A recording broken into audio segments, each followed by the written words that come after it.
তাফসীর ইবনে কাসির লেখেন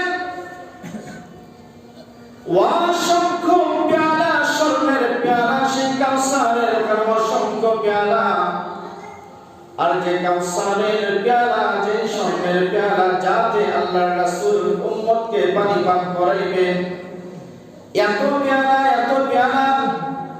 যখন মেরাজে আল্লাহর নবীকে জিবরাইল আলাইহিস সালাতু ওয়াস সালাম নিয়ে কাউসার দেখালেন, এই পেয়ালা দেখে নবীজি রাখতে বললেন, ও জিবরিল, এত পেয়ালা, এত পেয়ালা। তাফসীর ইবনে কাসির লেখেন আকাশের মধ্যে যতগুলি তারকা আছে তার থেকে অধিক পরিমাণ বেশি পেয়ালা কাউসারের মধ্যে আল্লাহ তাআলা রেখে দিয়েছে। কাউসার কি জিনিস? এই কাউসারের পানি, কাউসারের শরবত আল্লাহ তাআলা আল্লাহর নবীকে দিলেন। নবীকে, আপনাকে আমি এই নিয়ামত দান করলাম, তবে শর্ত হলো দুইটা জিনিসের বিনিময়। কয়টা? দুইটা জিনিসের বিনিময়। ফাসাল্লি লিরাব্বিকা ওয়ানহার, নামাজ, নামাজের মাধ্যমে ও কুরবানির মাধ্যমে। আল্লাহ নবীর উপরে সূরা কাউসার নাযিল করেন। নবীকে যখন আল্লাহ তাআলা এই কাউসারের সুসংবাদ দান করলেন, তখন নবীর মুখের মধ্যে হাসি ফুটে উঠল। তাফসীর ইবনে কাসির লেখেন নবীজিকে যখন জিবরাইল সালাতু ওয়াস সালাম সেই কাউসার সংবাদ দিলেন, জানাই দিলেন, নবীজির মুখের মধ্যে হাসি। সাহাবায়ে কিরামরা জিজ্ঞেস করলেন, ইয়া রাসূলুল্লাহ, ইয়া হাবিবাল্লাহ, আপনাকে দেখলাম আপনি আপনার মুখটা মলিন মনক্ষুণ্ণ অবস্থায়, আবার এইমাত্র দেখতেছি আপনি মিষ্টি মিষ্টি আসতেছেন, কারণটা কি? নবীজি ডাক দিয়ে বলেন, ও আমার সাহাবারা, আল্লাহর পক্ষ থেকে আল্লাহ তাআলা আমাকে সুসংবাদ দিয়েছে। আল্লাহ তাআলা কাউসারের নিয়ামত আমাকে দান করেছে। বোঝার বিষয়, যদি কোনো মানুষ কোনো আঘাত প্রাপ্ত হয়, কষ্ট পায়, ছোট বাচ্চা দেখা যাইতেছে যে কোনো কারণে রাগ করছে, কান্নাকাটি করতেছে, বাবার কাছে গেছে, বাবা রাগ করছে, সন্তান কাঁদতেছে, মার কাছে যাওয়ার পর মা যখন ওই বাচ্চার হাতে একটা বিস্কিট, একটা চকলেট, কোনো কিছু হাতে ধরাইয়া সান্ত্বনা দেয়, সন্তান বাবা যে রাগ করছে তখন তার কান্না বন্ধ হইয়া সান্ত্বনা পেয়ে মার কোলে উঠে আনন্দ করতে থাকে। ঠিক কি ঠিক না? নবীজি দিনের দাওয়াত দিতে গিয়া আল্লাহর নবীকে কাফেররা কত না কত কষ্ট দিয়েছে, আঘাত দিয়েছে, যার কারণে আল্লাহ তাআলা নবীকে সান্ত্বনা দেওয়ার জন্য কাউসার দান করলেন, নিয়ামত দান করলেন, আর বলে দিলেন, ইন্না শানিআকা হুয়াল আবতার। হে নবী, আপনাকে যারা নির্বংশ বলে, লেজকাটা বলে, আপনি নির্বংশ নয়, বরঞ্চ ওরাই নির্বংশ, ওরাই নির্বোধ, ওরাই লেজকাটার দল। কারণ আপনার পুত্র সন্তান নাই, তাতে কি হয়েছে? দুনিয়াতে যত মানুষ দুনিয়াতে আসবে, কিয়ামত পর্যন্ত যত মানুষ দুনিয়াতে আসবে, সমস্ত মানুষগুলি হলো আপনার রূহানি সন্তান।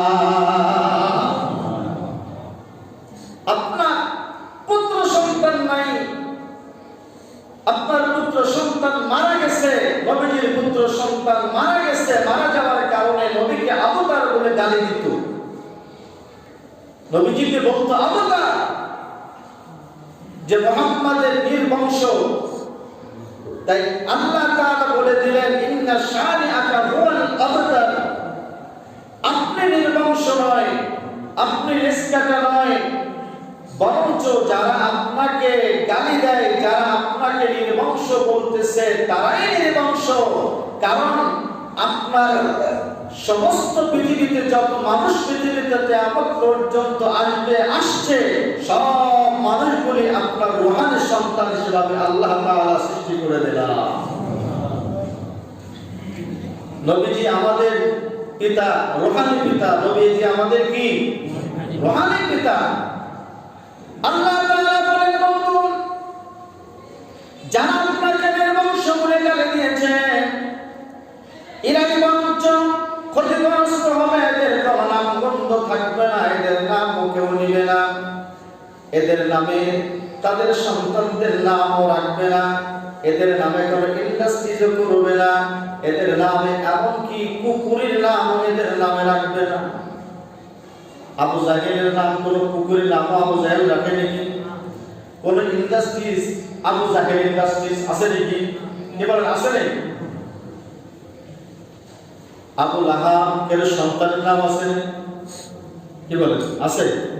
এর সন্তানের নাম আবু লাহাব আছে। উতবা, সাইবা, ওয়ালিদ ইবনে মুগীরা,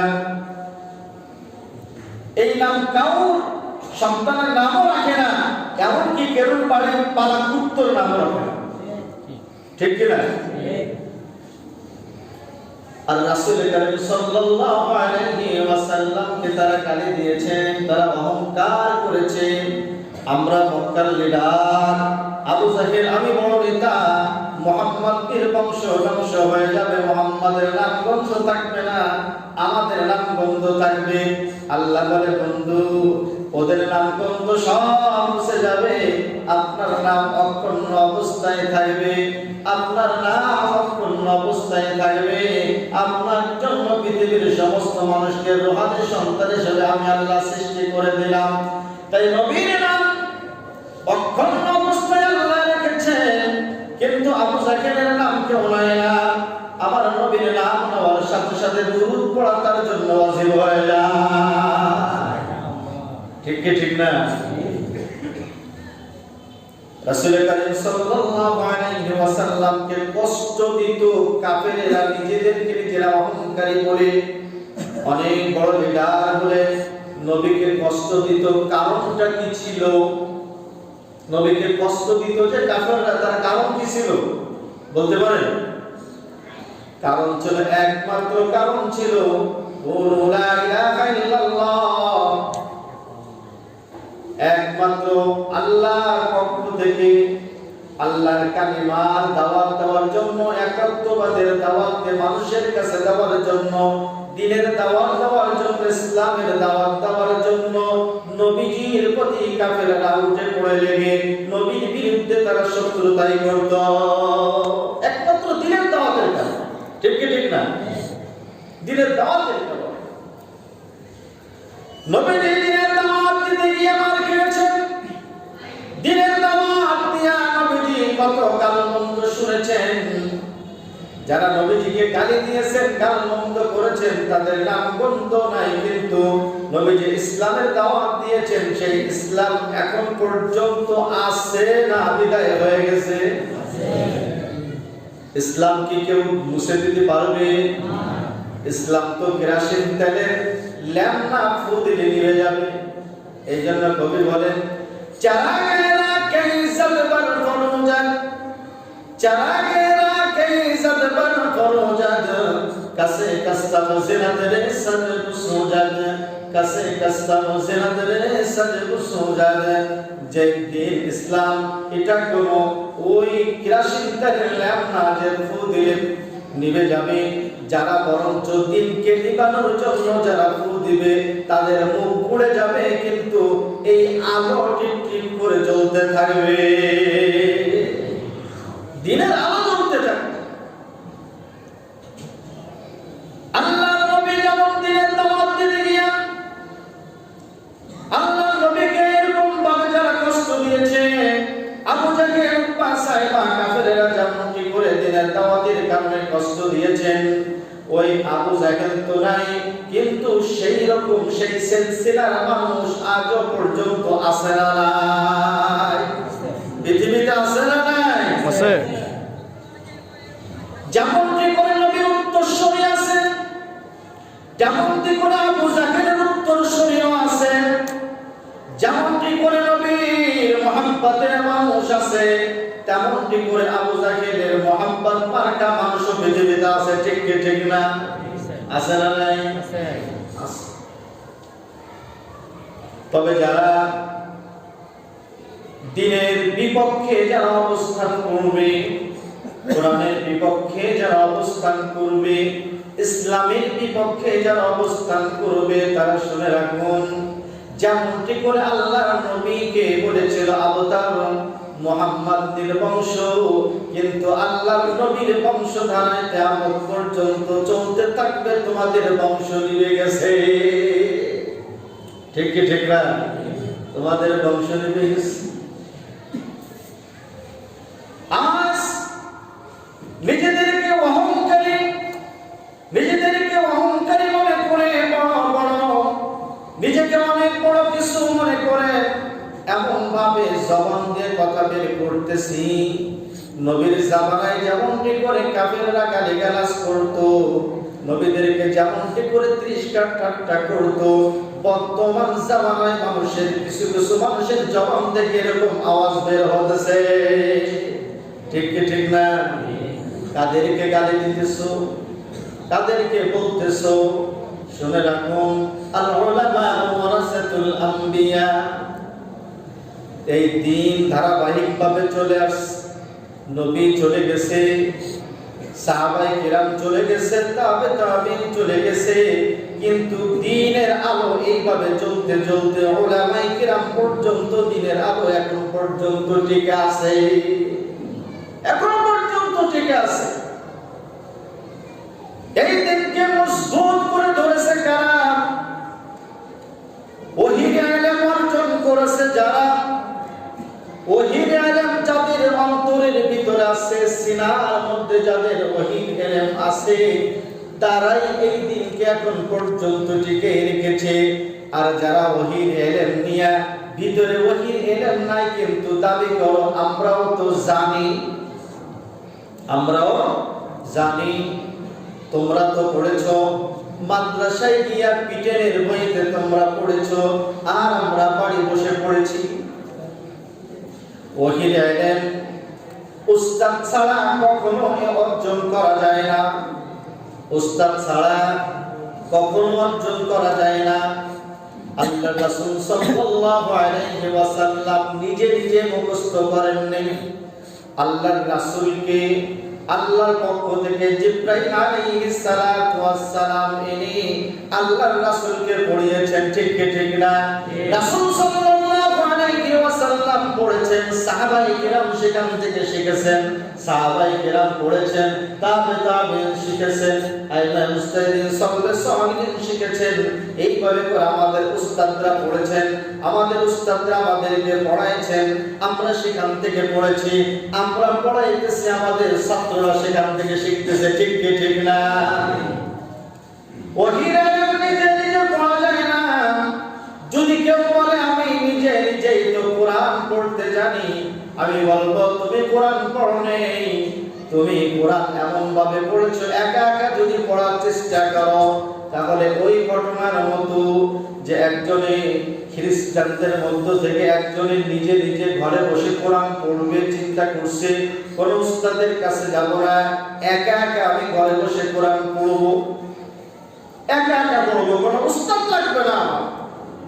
এই যে নিজের ভিতরে একটা হিংসাত্মক অহংকার, আমি একা একা পড়বো, তো ঘরে বসে কোরআন পড়তেছে, তো আগে কোনোদিন তো হরফ টরফ কোরআন টরফ এগুলো পড়ি নাই, তা চিন্তা করছে যে ঘরে বসে একা একা শিখি। যখন সে কোরআন পড়তে গেছে, আলিফ লাম মিম সূরা বাকারার শুরু, আলিফ লাম মিম, এখানে কোনো জের জবর পেশ আছে নি? আলিফ লাম মিম পড়তে এখানে কোনো জের জবর পেশ আছে?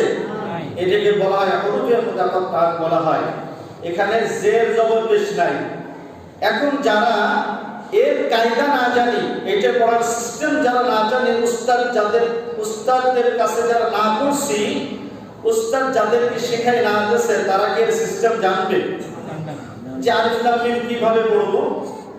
এখন উনি পড়তেছে আলিফ লাম মিম, আলিফ এটারে বুঝছে যে আলিফ তো সোজা খাড়া, এইটা মনে হয় আলিফ, এরপরে যেটা আছে এটা লাম, এমন উনি বুঝছে, একা একা পড়তেছে যে এইটা যেহেতু সোজা, এটা আলিফ, এরপরেরটা আবার খাড়া, এর সাথে আর একটা হরফ মিলে আছে, এটা লাম। কিন্তু মিমের মাথা তো গোল, মিমের মাথা কি গোল, আবার ওয়াও যে লেখা ওয়াওর মাথাও গোল, ওয়াও এর মাথাও গোল, মিমের মাথাও গোল। এখন এটা ওয়াও না মিম উনি বুঝতে পারতেছে না, ওয়াও না মিম এটা বুঝতে পারতেছে না, তখন ধরে নেছে এটা মনে হয় ওয়াও হবে, যেহেতু মিমের মাথাও গোল ওয়ার মাথাও গোল, তা মনে হয় ওয়াও হবে, একা একা করতেছে তো মনে হয় ওয়াও হবে। এখন পড়তেছে এখানে আলিফে হামজা, হামজা জবর আ, এরপর জবর লাগাইছে মনে করেন, এখন হামজা জবর আ, এখন লামের উপরে পেশ দিতেছে লাম পেশ লু, হ্যাঁ, আর এখানে এই মিমরি বানাইছে ওয়াও, মিমরি কি বানাইছে ওয়াও, তাহলে এখন কি হয় হামজা জবর আ, লাম পেশ লু, লাম পেশ লু, তাহলে কি হলো জোরে বলেন কি হলো, এখন একা একা করতেছে হামজা জবর আ, লাম পেশ লু, আলু, কি বলে একা একা পড়ে, উস্তাদ নাই তার, উস্তাদ না থাকলে তো এরকম আলু মার্কা পড়া ছাড়া কি তার কপালে আর কিছু জড়বে, কি বলেন আর কিছু জড়বে? তো এই আলিফ লাম মিম পড়তে গেলে এখানে তো উস্তাদ লাগবে, ঠিক কি ঠিক না? এখন যে বলে যে আমি ঘরে বসে বসে কোরআন 2-3 খতম পড়ে ফেলছি, শিখে ফেলছি, তাহলে এর কোরআন পড়া তো আলু মার্কা পড়া হয়েছে, ঠিক কি ঠিক না? আলু মার্কা কোরআন পড়া, এই সমস্ত কথা হলো দাম্ভিকতার কথা, অহংকারী কথা। এই অহংকারী কথা দিয়া কখনো মানুষের ভালোবাসা অর্জন করা যায় না, অর্জন করা যায় না। এই জন্য আল্লাহ তাআলা বলেন যে অহংকার উদখুলু আবওয়াবা জাহান্নাম, যারা অহংকার করে আল্লাহ তাআলা তাদেরকে বলবেন উদখুলু যাও জাহান্নামের ভিতরে ঢোকো, আবওয়াবা জাহান্নাম, জাহান্নামে ঢোকো। আর অহংকারীদের জাহান্নামের কঠিন শাস্তি, এমন শাস্তি হবে, এমন শাস্তি হবে, তখন তারা আফসোস করবে, চিন্তা করবে আহারে দুনিয়ায় আমি এমন ভাবে চলেছি, আমার মাথা কখনো নিচের দিকে দিয়ে আমি চিন্তা করি না, নিজেকে নিজে বড় মনে করে চলেছি।